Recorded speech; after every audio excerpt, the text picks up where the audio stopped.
15 अगस्त को भारत पाकिस्तान बॉर्डर पर बीएसएफ के जवानों का जोश नजर आया। अटारी वाघा बॉर्डर पर वो जोश हर किसी ने देखा जिसने हिंदुस्तान का सीना गर्व से चौड़ा कर दिया।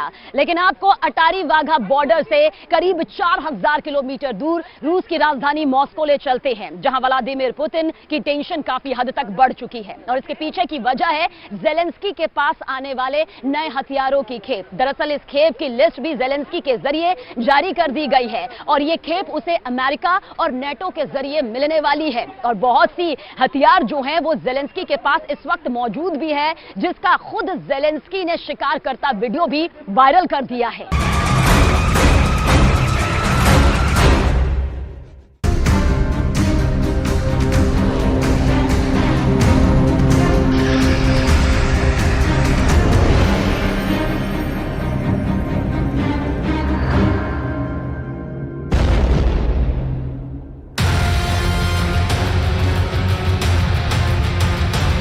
सिर्फ 2 घंटे पहले यहां पुतिन की मिसाइल गिरी है। ये पश्चिमी यूक्रेन के शहर लवीव का एक रिहायशी इलाका है। यहाँ छोटे बच्चों का स्कूल था जो पूरी तरह तबाह हो चुका है। इस इमारत और आसपास 100 से ज्यादा फ्लैट हैं जो अब रहने लायक नहीं बचे। हर तरफ मलबा ही मलबा है। यहाँ हुए हमले के बाद हालात ऐसे हैं कि लवीव के मेयर हाथ जोड़ने पर मजबूर हो गए हैं। कुछ ऐसा ही वीडियो पुतिन जेलेंस्की से भी चाहते हैं। इसीलिए पुतिन की मिसाइल अब टारगेट को लेकर कोई भेदभाव नहीं कर रही। उसे जहां ऑर्डर मिल रहा है वहां हमला किया जा रहा है। 2 години тому назад тут на цьому місці стояв дитячий павільйон нашого садочку. Ракета прямо точно влупила в цей павільйон. Зараз є вирва глибиною 9 метрів, 20 метрів в діаметрі, та навіть є залишок цієї ракети. लवीव के मेयर हाथ जोड़ जोड़ कर बता रहे हैं कि यहाँ 9 मीटर गहरा क्रेटर बन चुका है, 20 मीटर चौड़ा गड्ढा हो चुका है। ऐसी और बमबारी ये शहर बर्दाश्त नहीं कर पाएगा। लेकिन लवीव के मेयर की सुनेगा कौन?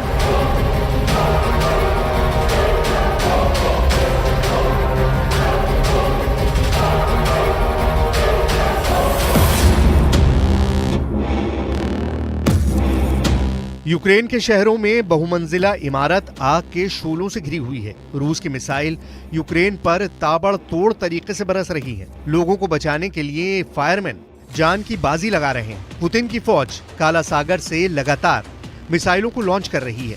किसी के टारगेट पर राजधानी कीव है तो किसी के लवीव। यूक्रेन के शहरों में मिसाइल कयामत बरसा रही है।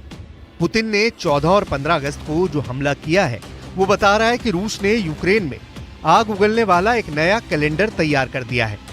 लेकिन जेलेंस्की को अचानक अमेरिका से एक बड़ी खुशखबरी मिली है। जेलेंस्की को व्हाइट हाउस से पता चला है कि उनके लिए नए हथियार जल्दी पहुंचने वाले हैं। इन हथियारों की लिस्ट भी यूक्रेन के रक्षा मंत्रालय ने जारी कर दी है।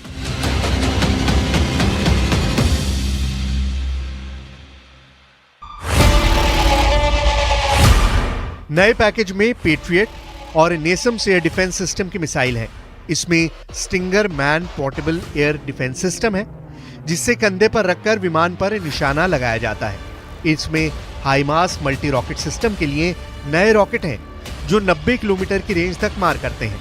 इसमें 155 किलोमीटर के गोले भी हैं, यानी जेलेंस्की का तोपखाना फिर से बढ़ने वाला है। नए पैकेज में 32 स्ट्राइक बख्तरबंद गाड़ियां हैं। नए पैकेज में anti tank guided missile javelin भी है, जिससे रूस के टैंकों को बड़ा नुकसान हुआ है। साथ में 2 करोड़ 80 लाख गोलियां भी हैं, यानी जेलेंस्की की इन्फेंट्री भी अब पूरी तरह से फिर से लैस हो जाएगी। Сьогодні Сполученим Штатам за новий пакет снаряди для патріотів, для хаймерсів, артилерія, джавеліни і інше. Дуже потрібні речі. Буде скоро ще більше нашої роботи з партнерами заради оборони.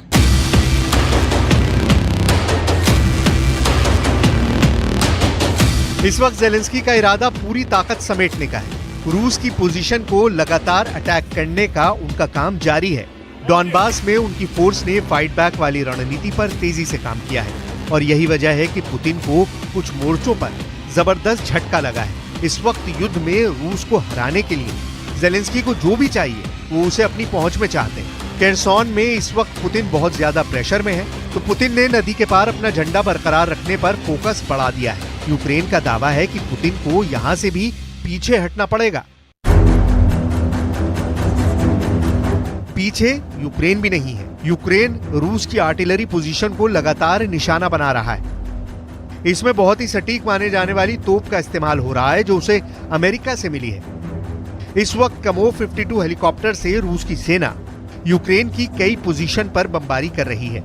यह हेलीकॉप्टर रूस की अटैक फॉर्मेशन में सबसे आगे है और इनकी बमबारी से यूक्रेन को कई इलाकों में भारी नुकसान हुआ है। लेकिन यूक्रेन का दावा है कि अब उसने रूस के ऐसे ही एक हेलीकॉप्टर को अपने एयर डिफेंस सिस्टम से शिकार बनाया है। पुतिन इस वक्त डॉनबास से आगे बढ़कर खार्किव और खैरसान में लगातार हवाई हमले कर रहे हैं और इसमें वो 2 बहुत ही खतरनाक हेलीकॉप्टर्स का इस्तेमाल कर रहे हैं।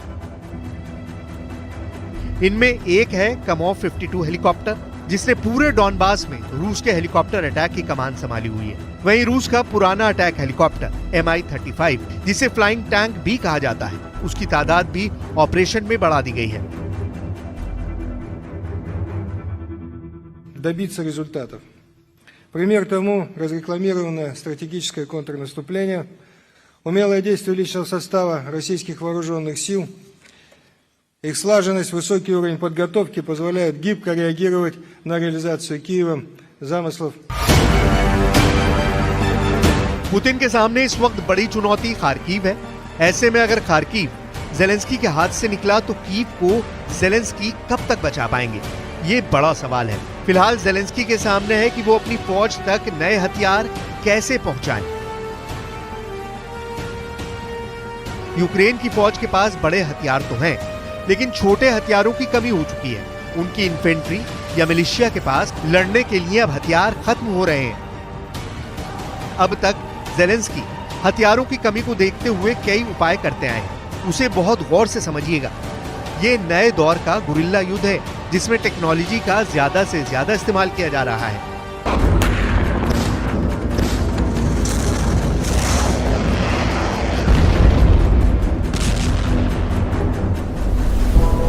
नीचे जमीन पर खड़ा है पुतिन का T-72 टैंक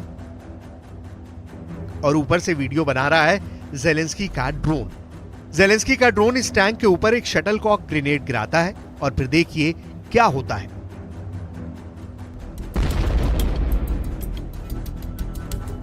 छोटा ग्रेनेड छोटा धमाका करता है।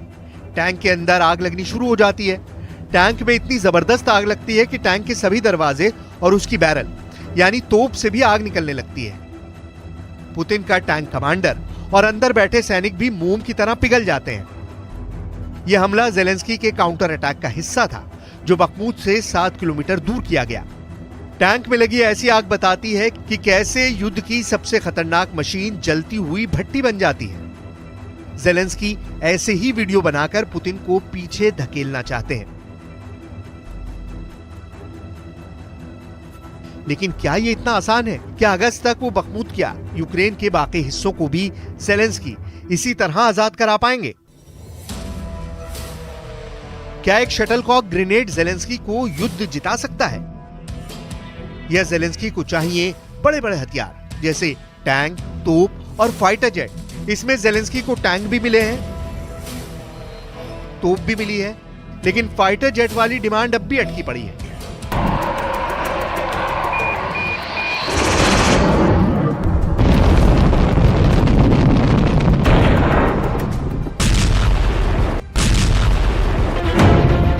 ऐसे में हाल ही में लिथुआनिया में हुए नेटो की बैठक के बाद ज़ेलेंस्की के लिए एक छोटी सी लेकिन अहम मदद मिल सकती है।